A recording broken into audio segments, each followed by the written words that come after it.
Hello, hello. So this is hopefully the quick lecture. Let's see how long it will take. Doing 3 chapters, 21, 22, 23. Okay, 21 is the progressive era. Remember, a lot of progressives were part of the middle class and upper class. We know that behind the framework of the progressive era is that pragmatism, where it's like, you need to have a realistic approach to fixing societal problems. You need to, go by trial and error, using the scientific method, using experiences to fix things and find solutions. Okay. Another thing too with the progressive era, you have those journalists, the Muckrakers, like Upton Sinclair, Ida Tarbell, Lincoln Steffens, and Muckrakers were journalists who exposed, conditions, problems. And we'll see how some things get fixed. Okay. We know that the 17th Amendment is the direct election of senators.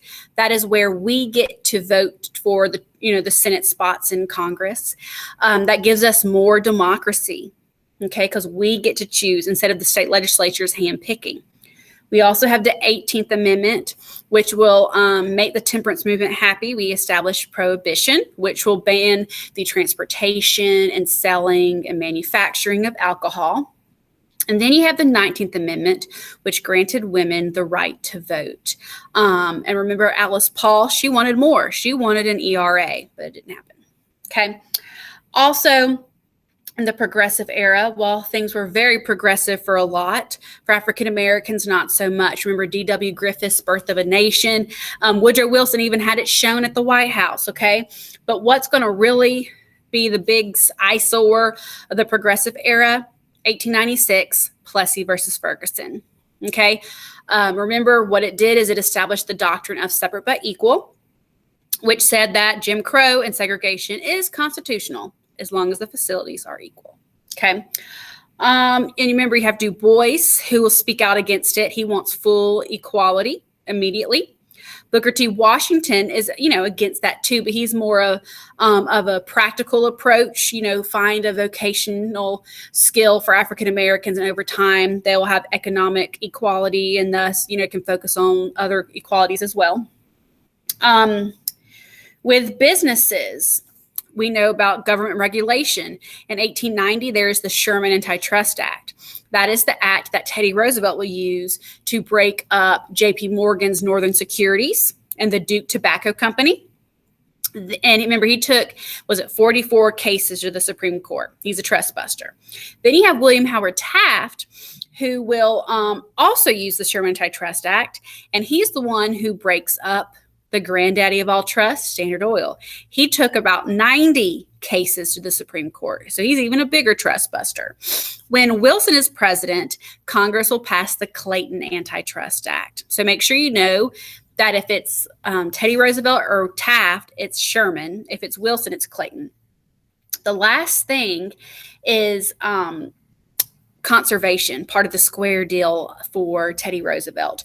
We know that he will work with the preservationist and founder of the Sierra Club, John Muir. John Muir is the one who saved Yosemite. And there'll be some things past the Reclamations Act. Is an example of conservation. Probably what's the good example I really want you to know is the Antiquities Act. Think like an antique. This is where Congress and the president, they have the authority to set aside public land and call it a national monument or national park. So it's like hands off, so it can't be developed. Okay. Remember, conservation is about regulations. Okay, and protecting the environment and wilderness.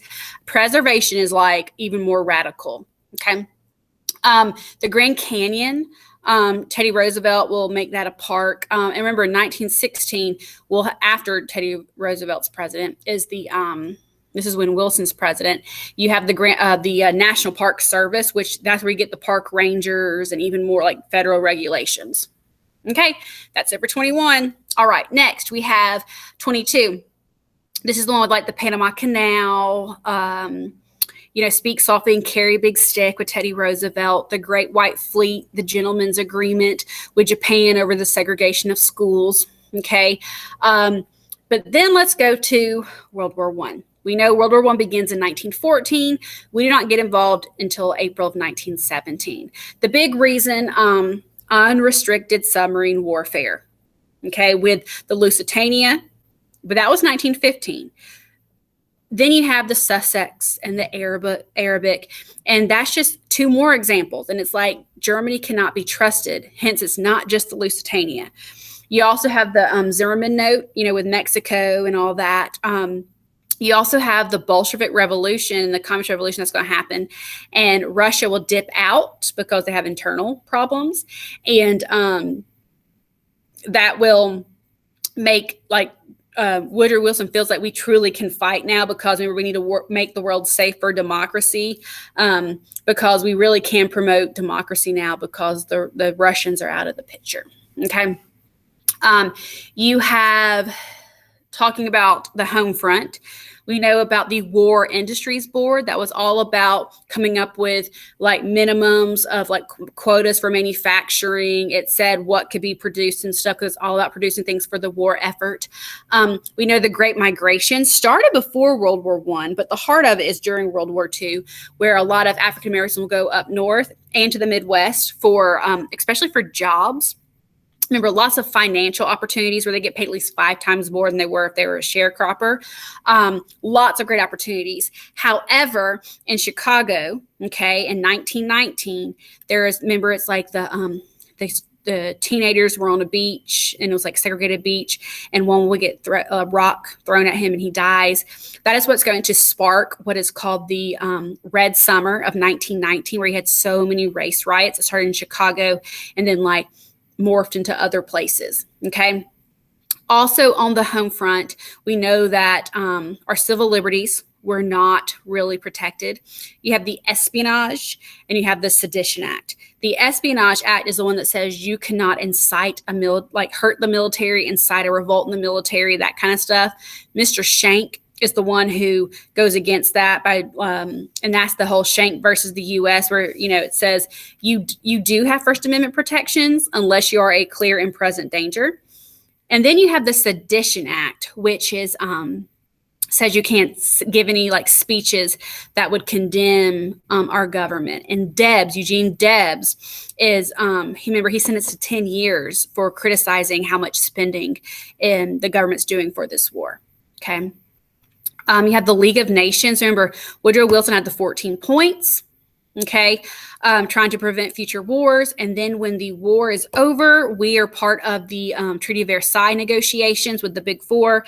And Woodrow Wilson is okay. He doesn't really want to, but he's okay with the other countries wanting to punish Germany as long as his point number 14, the League of Nations, is added into the Treaty of Versailles. Okay. So, the Senate does not ratify the Treaty of Versailles, and thus we do never join the League of Nations. And the reason is that the Senate, they're isolationist. Okay, they were worried that if the League of Nations, and if we become a part of it, if the League of Nations said, "Hey, we're going to war," that gets rid of Congress's powers to declare war if we're just dragged into this war because we're part of the League of Nations. So again, because we're isolationist, we do not join the League of Nations, and thus we do not ratify the Treaty of Versailles. One more chapter, chapter 23, 1920s. Remember, what's important about 1920? That census data says this is the first time where more people are living in cities than rural areas ever. America is now an urbanized nation. Okay. We know there's going to be a lot of consumerism, buying things on not credit card, but credit through stores accounts and installment buying. Remember radios? I mean, so many people had radios, and they had in your living room, and that was the number one medium of entertainment. Led to that standardization of culture. You also had movies. So many people went to the movies multiple times a week. The picture palaces. Okay.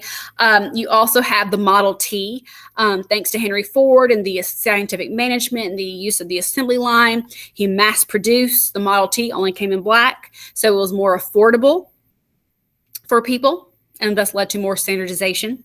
of American life. You have flappers. Some women, not all, some women were flappers who challenged the social norms of society, cutting their hair short, smoking, driving cars, dancing to jazz, lots of different things there. You have the Scopes trial, which is, the monkey trial. It's that fundamentalist versus modernist. Remember, fundamentalists are like your more literal people who interpret the Bible. Modernists will embrace science with Christianity. And the Scopes trial had to do with evolution in Tennessee. Remember that? Okay. You also have electricity. That 70% of the nation had electricity by 1929. Okay, so think about all those labor-saving devices and all that. Okay, then we have the first Red Scare, which just started after World War I, and because of the Communist Revolution, we're worried about things, communist infiltration and stuff, and so we really start to close the doors with 2 acts by Congress. First, you have the Emergency Quota Act, which said based off of the data of 1910. 3% of each country, the national origin was 3%. So if France had, let's just pretend, 100,000 immigrants, okay, in 1910 come to America, that means that in 1921, once 3,000 French immigrants came to America, the doors were they're closed. No more French immigrants to America. 3%. Okay.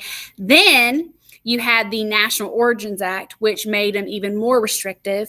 It said we're going to take it by 1890 census data, which didn't have a lot of those new immigrants like Greece and Turkey and all that kind of stuff, Jewish people. And it took it down to 2%. So it made it even more restrictive.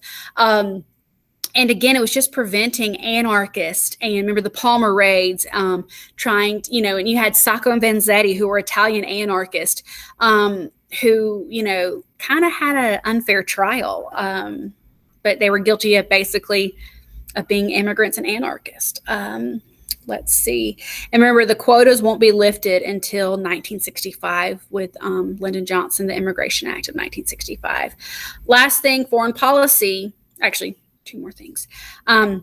Remember, we're isolationists unless it benefits us. Remember, Harding helped with the Washington Naval Arms Conference with France and Japan and some other countries. And we did the 5-5-3 ratio. So like 5 battleships for America, 5 for France, 3 for Japan. Okay. And there's like 4 powers treaty, 5 powers treaty, 9 powers treaty. They're all individual. That's part of the Washington Naval Arms Conference. The overall goal was to, if we decrease our military, we will decrease the amount that we're willing to use it to promote peace, kind of like the SALT Treaty. And then you have, we talk about critics of the 1920s, the lost generation, Gertrude Stein, Hemingway, F. Scott Fitzgerald, okay? They are critics. They're disillusioned with American society.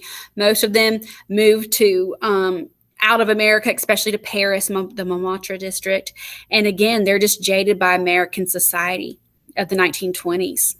Okay, so that is it for lecture for 3 chapters. I think I did less than 20 minutes. So I'm proud of that, or maybe a little bit more, but hey, whatever. And remember, there's a quizzes you'll do. Now, I'm not going to tell you the right answers. Okay, you'll be able to see the right answers later. But for this, I want you to do it where you just see your grade. I'll have it unlimited times, but if you make a 75 on it, okay, I'm happy. 75 equals 100 in the grade book for classwork for today. And then remember, I'm going to have as many quizzes and stuff open as I can, and go back and see what you can see and see if I made any mistakes. There's a Google form I will post that's like, hey, if you have any grade comments, just note the bonus from this week. There's like there's like a AP Classroom bonus over the weekend, and then dress up as a hippie. Those 2 things I'm putting in Friday. So don't fill out the form if those 2 bonuses is that's what you put out. I'm doing that tomorrow. Okay. I will be at my computer. So let me know if you have any questions, and good luck with everything. All right.